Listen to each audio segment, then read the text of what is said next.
नमस्कार दोस्तों। मैं YouTube के मेरे चैनल पे आपका हार्दिक स्वागत करता हूं। अपन ने पहले पार्ट में मेरे संघर्ष, मेरे सपनों का सफर का पार्ट 2 आज मैं आगे कहानी बताने वाला हूं कि आगे मैंने अपने लाइफ में कितने संघर्ष किए, क्या क्या तकलीफें आई मुझे, यहाँ तक मैं कैसे पहुंचा। बहुत लंबी कहानी है, तो संभवतः एक पार्ट में तो नहीं कवर की जा सकती है। जिंदगी बहुत ही कठिन होता है। जीवन के ने बहुत सारे एक्सपीरियंस लिए अपने लाइफ में, तो कुछ पुरानी यादें हैं जो मैं आपके साथ साझा करूंगा, शेयर करूंगा। आपको अगर पसंद आए तो वीडियो को लाइक करें, कमेंट्स करें मेरा आप वीडियो कहाँ से देख रहे हैं और आपकी मेरी ये स्टोरी आपको मेरी कैसी लगी।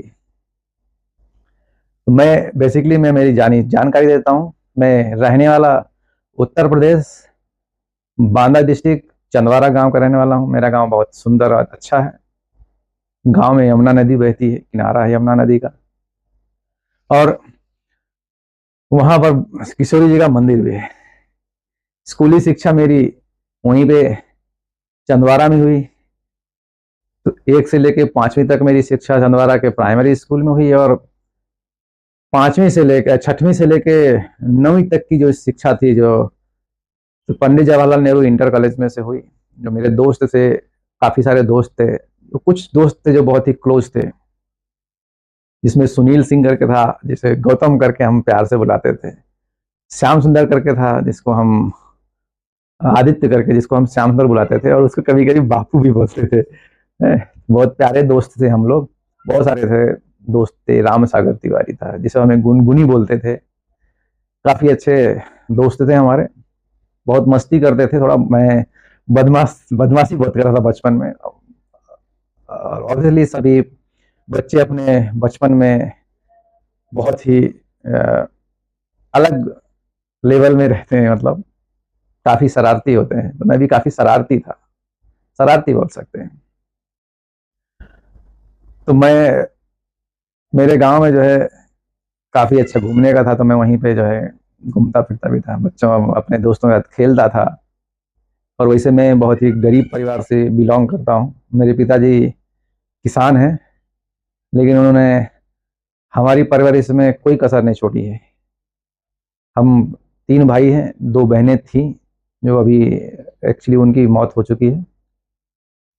एक को ससुराल वालों ने शायद जला के मार दिया था, तब भी मैं वहां नहीं था।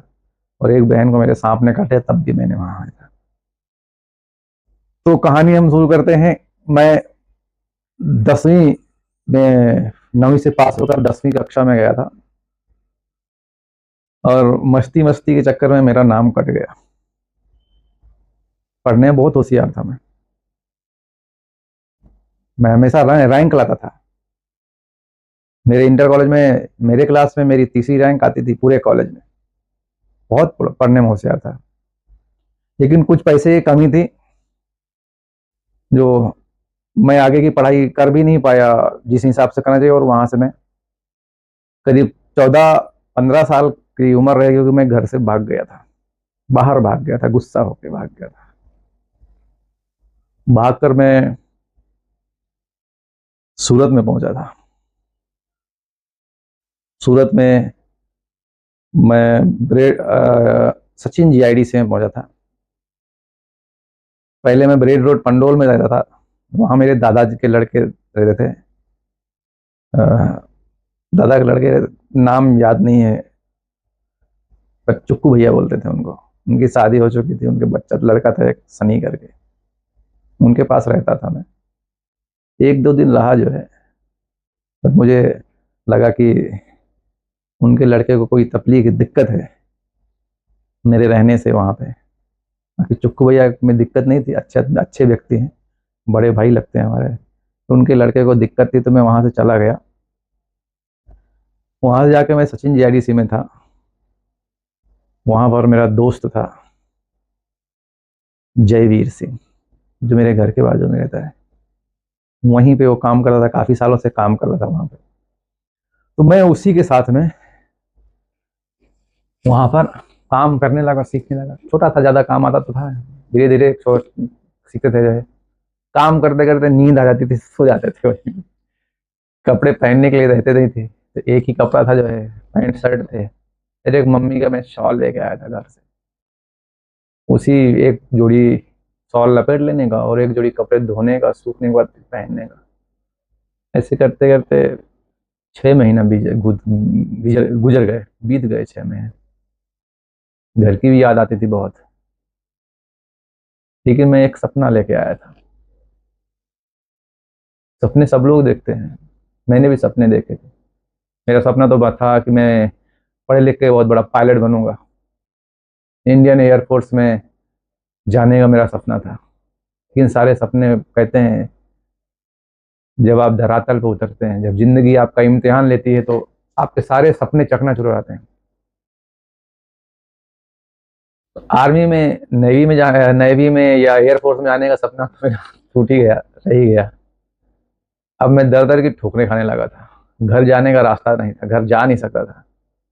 जाके करता क्या, घर की माली हालत भी सही नहीं थी।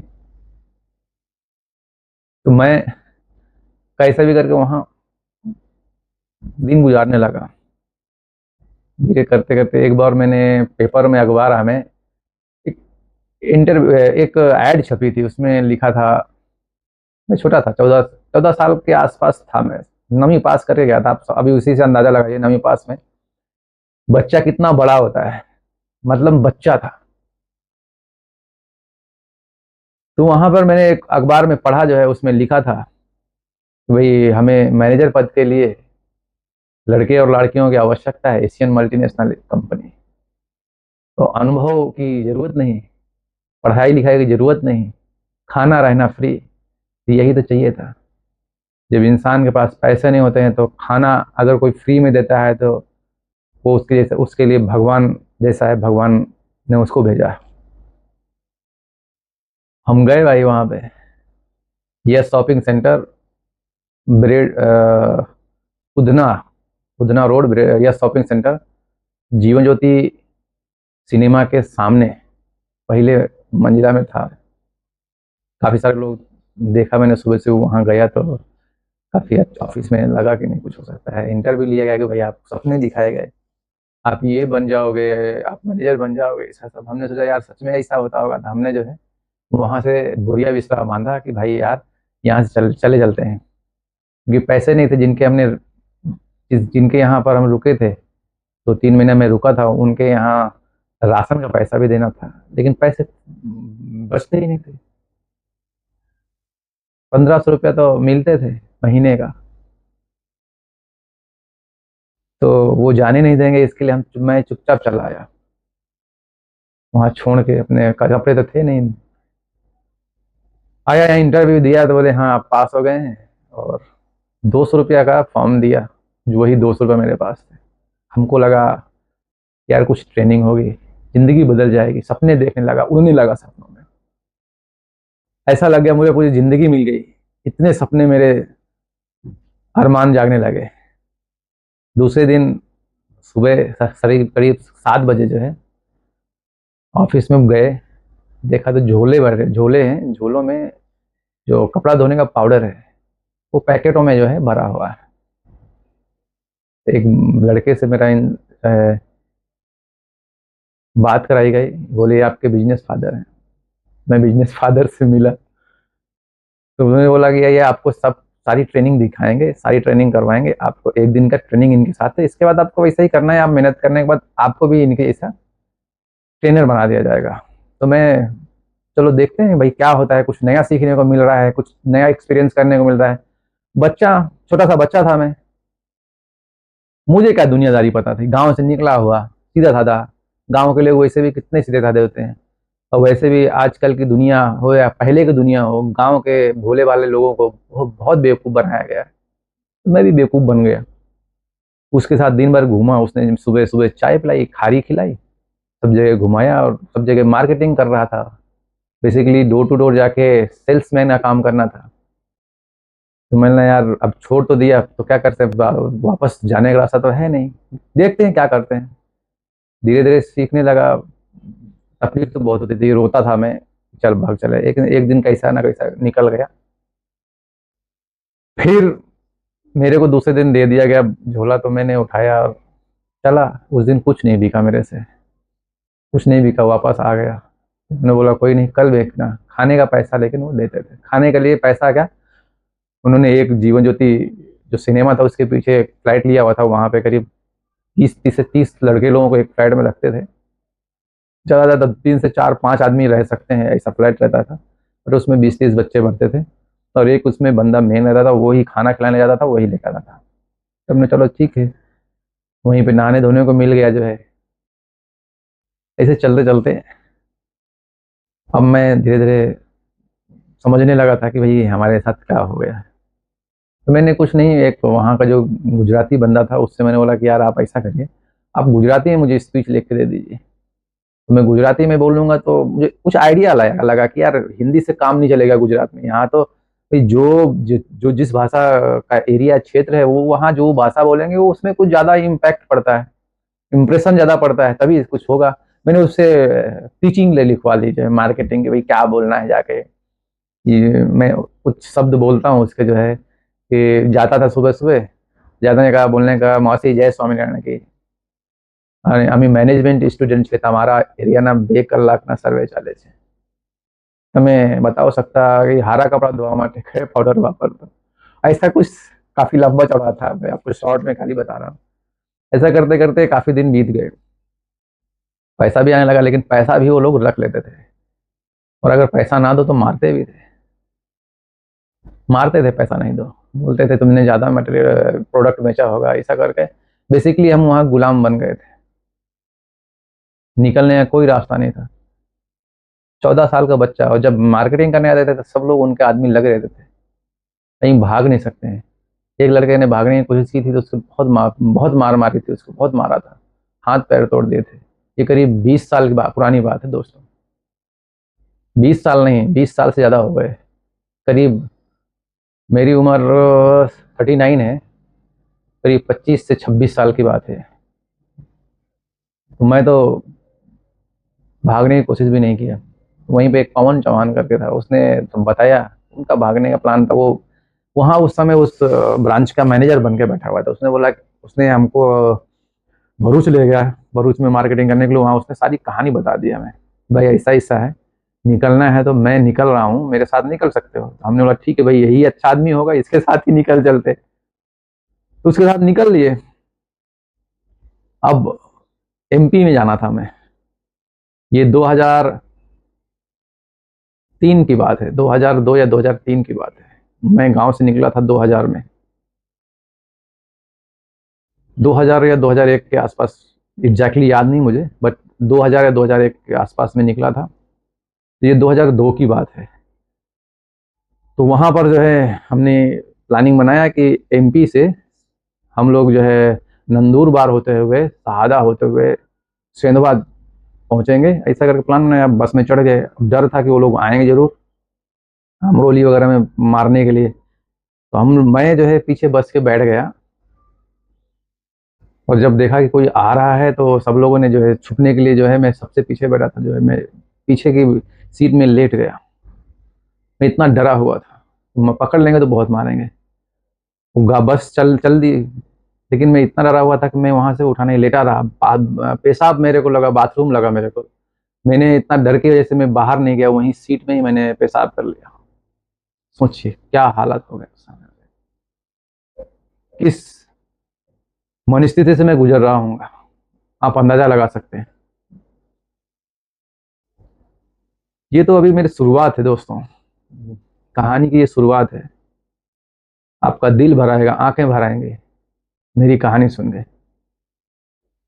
अभी मैं आज घर से ही ये ब्लॉग बना रहा हूँ, और कल मैं आगे आपको बताऊंगा कि आगे मेरे साथ क्या हुआ। जब मैं सिंधवा और जुलवानिया पहुंचा तो वहाँ मेरे साथ क्या हुआ, कैसे वहाँ पर मैं पहुंचा, और आगे कहानी कैसी हुई, कैसे मैं इस जंजाल से निकला, और आगे क्या क्या हुआ। बहुत लंबी, काफ़ी कई सीरीज में कहानी है। तो मुझे सब्सक्राइब जरूर करने, मुझे दिल से इच्छा है कि मैं आपके साथ मेरी कहानी शेयर करूं। ये घुटन जो है ना अंदर खाए जा रही है। अभी तो शादी हो गई, अभी तो बच्चे हो गए हैं बड़े बड़े, लेकिन मेरा मन किया यार कहानी तो बताना चाहिए। ऐसे कब तक अपनी कहानी को अपने सीने में दबाए रखेंगे। मुझे कहाँ से प्रेरणा मिली मैं आगे बताऊंगा आपको। तो ये आज का एपिसोड यहीं हम खत्म करते हैं। कल जो है आगे एपिसोड हम जो है शूट करेंगे, और आगे की जो है मैं आपको सारी कहानी, मेरे साथ जुलवानिया में क्या हुआ, सेंधवा में क्या हुआ, एमपी में जाने के बाद वहां पर क्या मैंने इस फेस आउट किया, वहां पर कितने स्ट्रगल किए, तो ये सारी मैं कहानी आगे बताऊंगा।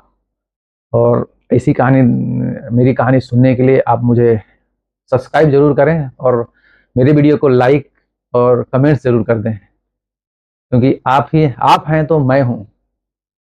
क्योंकि सब कुछ आप पे डिपेंड करता है, सब कुछ आपकी पावर पे डिपेंड करता है। मुझे लगता है कि आपसे मुझे बातें शेयर करना चाहिए। तो थैंक यू, धन्यवाद, नमस्ते।